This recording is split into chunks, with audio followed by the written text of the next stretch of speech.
Hey Patreon, once again guys, thanks for your support. So I'm going to go ahead and show you some gameplay against the guy that was running basic cover 2 man coverage. He spammed it the entire game, and I want to show you how I pretty much carved him up. This was a huge victory for me. I just basically had control of this game from the very beginning. His offense wasn't good either, so there was no matching his score, so it made a significant difference, but you'll see that this game was a blowout. I don't even want to bother showing with the defense, basically, because it's just you're not going to learn anything from the defense based on what we're doing. I want to show you that he basically was using like kind of a mug defense, basically a dime type stuff, and he had a man assignment over that guys and all that stuff. You got Sauce Gardner, best defensive back in the game. He's going to match up against my number one, and it's one of those situations where it's pretty good. I just hit him with basically duo, I think, just to get a feel for his run defense. You're going to see me run a little bit over 250 yards against this guy, and I'm tearing this guy up with my 4-string running back on my roster. Right here, doing wide zone. He's playing man coverage, so what happens is if a wide zone, basically this guy will actually get ran off, and unless he's playing this guy down in the box and he actually contains correctly, this is going to be a huge play. So I like to do the wide zone. I'll usually flip it if I get a chance to do that. Right here, I decided to just go ahead and get a feel for it. It's obviously 2nd and 2 or 2nd and 7, and I'm just going to go ahead and just do a curl route against him. And it's really my first progressions right here. His user was in the area, but I'm able to body that reception right there and actually get a nice little first down, knowing that this guy's just playing basically man coverage the entire time. Now I do basically the wide zone. You could see that this is sealed. This guy's kind of on sealed right here, and this guy's pulling the guy off. His responsibility is to fill the gap and get me, and I think he whiffs. I get past him, he completely missed, and you can see right there, Swift is off to the races. His defensive backs can't get to me, and I'm able to go ahead and get a nice big chunk run right there on the first possession of the game. So I jumped into this little pitch play, and if I see basically a shell like this where it's a 2-high shell, that means these guys don't play run fits. He's playing man coverage, so I'm going to go ahead and jump into this little pitch play just to see if I can out leverage his defensive line, because he's got everybody in the gaps.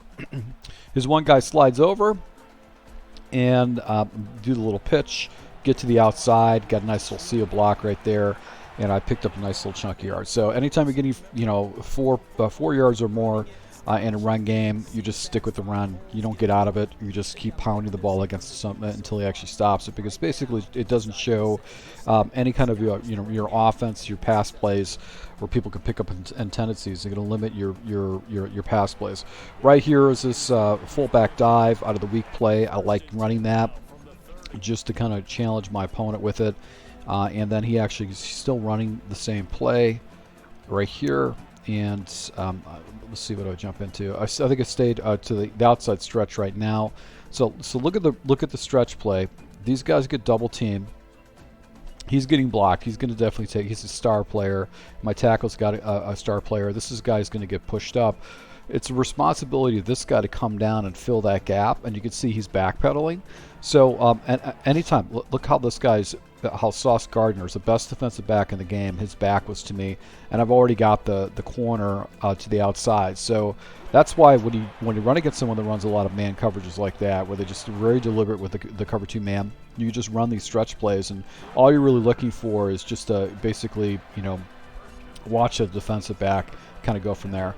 Now, I jumped in the 0-1 trap. I didn't really have a great success with the 0-1 trap, but you could see basically he's got his tackles over my guards, and the center is unblocked. Anytime I see center unblocked, I'm going to go ahead and jump into this 0-1 trap. It's usually a pretty good play right here to go jump into, but I'm able to pick up a couple yards right there. Once again, 5 yards, 4 yards plus is basically, it's what you want.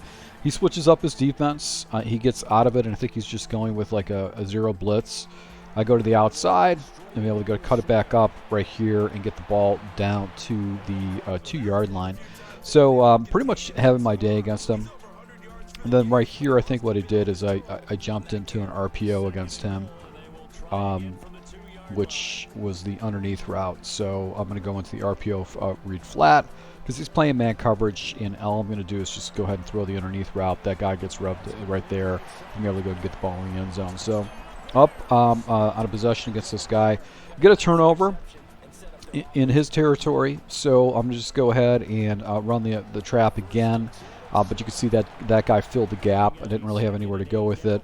Now I'm looking at the clock and thinking, okay, I'm up, 15 to nothing, up by 2 possessions. I'm thinking to myself, I need to milk this clock as much as possible. So I do a little duo play, and that defensive guy does not get picked up, and he kind of shoots the gap. So I don't really have anywhere to go with it. 3rd and 7 situation. Let's see if I go ahead and jump into, I go into a passing play right here. Streak this guy up. This guy's going to play that slant route right there, so I'm not really going to look for that unless he blitzes.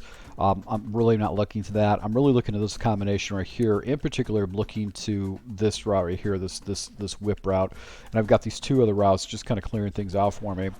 So I'm looking to the whip. There's a defender actually kind of slides up, but doesn't come down. He does hit Burden. I'm able to go ahead and catch that. I tried to spin into the first down, but I don't get it. And basically what I do is I figured, okay, I'm up by 15 points to nothing. He still has time to score a quick touchdown. If I miss it, and I don't get a first down, and I don't get get a touchdown, he has an opportunity to take the ball all the way down to the end of the field, and if he scores a touchdown, he's back into this game. But if I take the points and go up by 18 to nothing, that's essentially 3 possessions. So that's the reason why I took the points in this type of situation. Didn't try to get too greedy. I want to penalize him for every time he actually turns the ball over or gives the ball back to me, making sure that he does that. Now I do want to show you that as you can see, he did get an easy, fast touchdown. I just kind of felt like that was going to happen. So that's the reason why I actually went ahead and took those 3 points, is because if I give up a cheap touchdown or he got a good animation, these things happen when you're up by a few scores. It's that EA sometimes rewards the other team that's down to try to keep people in the game. So here's a good case scenario when you're running against someone that's running a lot of cover 2 man, how you can make adjustments with your pass situation to make sure that you can break things open. So I like 4 verticals. It's a really good play to use. Probably something that I might want to start using is that there's that corner route that you can do with the running back, and he'll get a little bit more leverage and get outside a little bit. So that might be something you want to do in a cover 2 situation. But I just did this particular concept. And sometimes what I'll do is I'll do a deep comeback route, and if this guy carries with the drag, I'll usually hit the comeback route is an option. But I just chose to just run this kind of like pretty plain. He's using his safety over the middle of the field, and I could have took a shot up top, but this is the best defensive back in the game. So he's tall too. He's going to have some height advantage. So I just check it down underneath the Burden and don't get out of bounds. So that's just a bad play by me. I burned a timeout in that type of situation. I should have went out of bounds instead of actually trying to cut up. I got greedy. Burden's broken some tackles for me in previous games, so I just got greedy to see if I could pick up some more yards on it. Right here, go into basically an inside whip, run this play, and I think I'd do a slant on the backside, and I block the running back just to give myself some time. But this guy was not running a lot. He was doing strictly man coverage. He doesn't have the defensive line edge rushers that really do this type of a coverage against me. So his defense really isn't designed for that. For him to do that, he should be using more like cover 4, cover 3 type shells. So right here, I've got basically 37 seconds left. He's going back to this particular route concept. I think what I did is did I do a slant again? No, I did an outside whip. This is actually a very unique concept. I got kind of a rub concept right here with defensive. See, you saw this defensive back got right into this out and up stick concept. I'm able to go and hit him with basically this underneath route, and I'm pretty much naked underneath. There's nobody out there, so you can see I immediately went out of bounds because I want to try to chew down his clock as much as possible to get the ball into the end zone. So right here, working man coverage, I can go into mesh. I decided to go and jump into this meta play. It's basically that little drag route inside whip.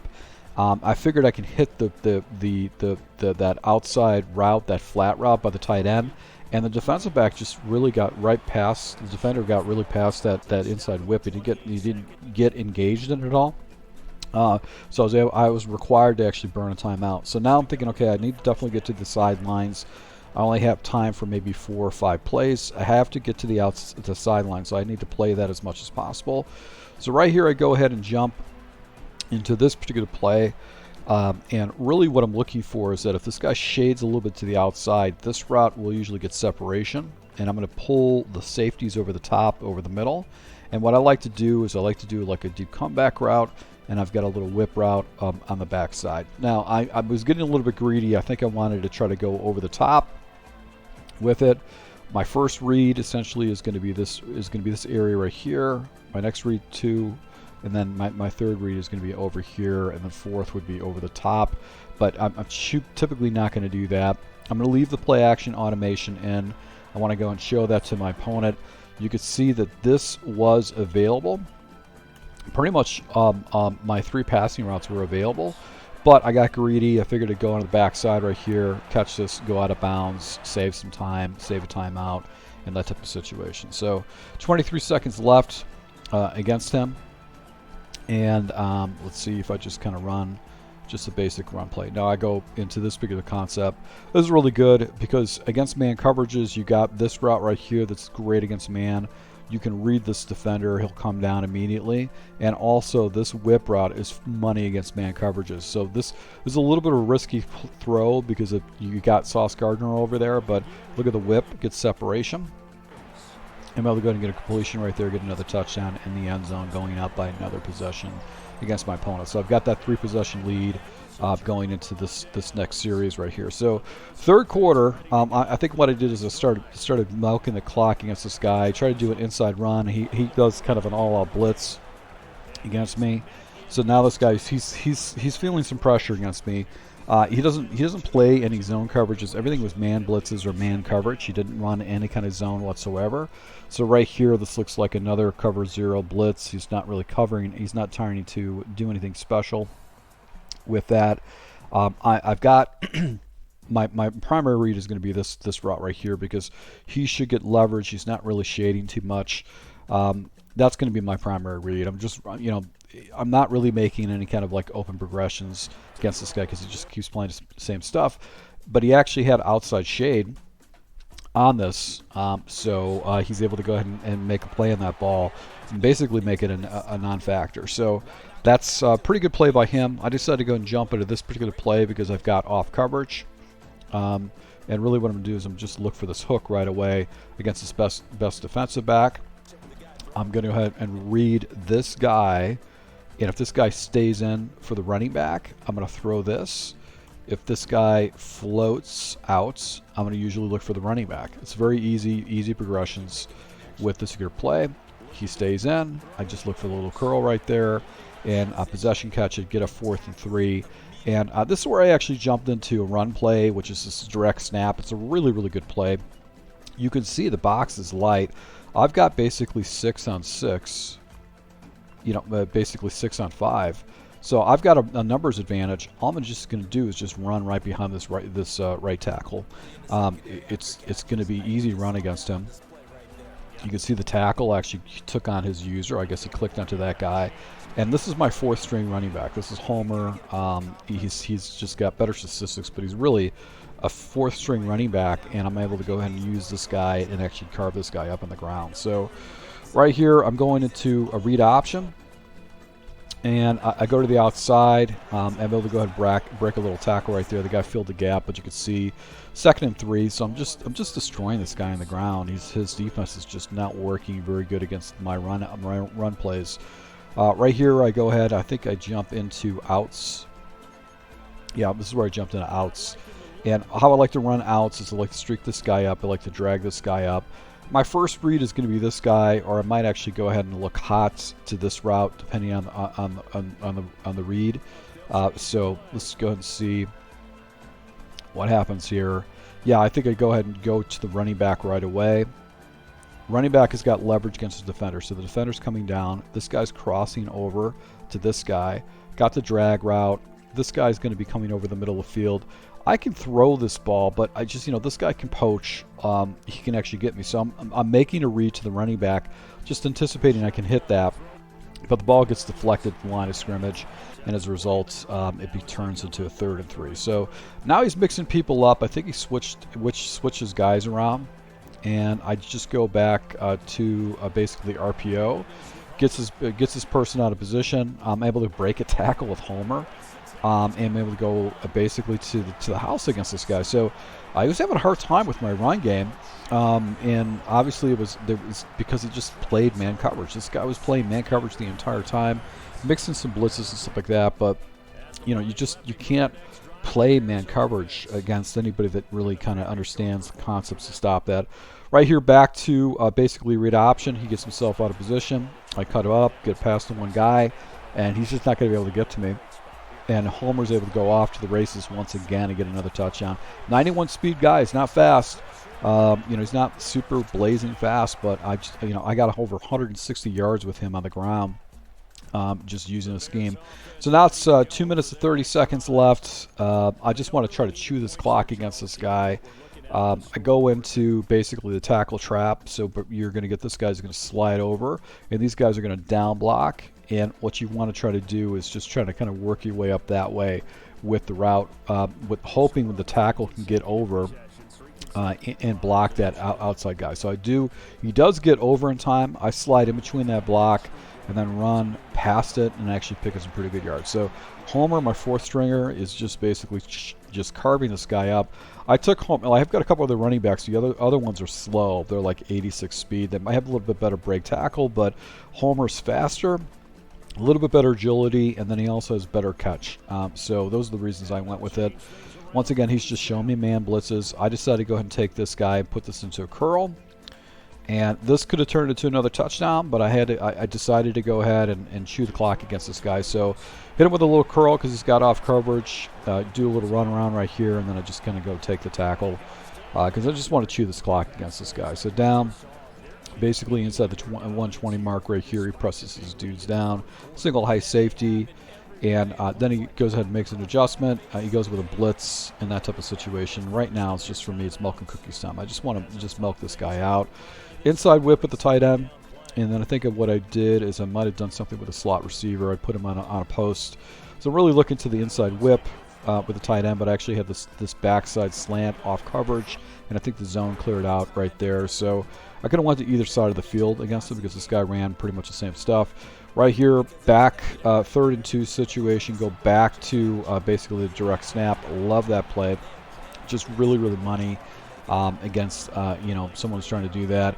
And chew the clock down, and this guy rage quits out against me. So once again, guys, thank you for your support. I really appreciate it. Hope you picked up some tips on how I ran this game. So until next time, guys.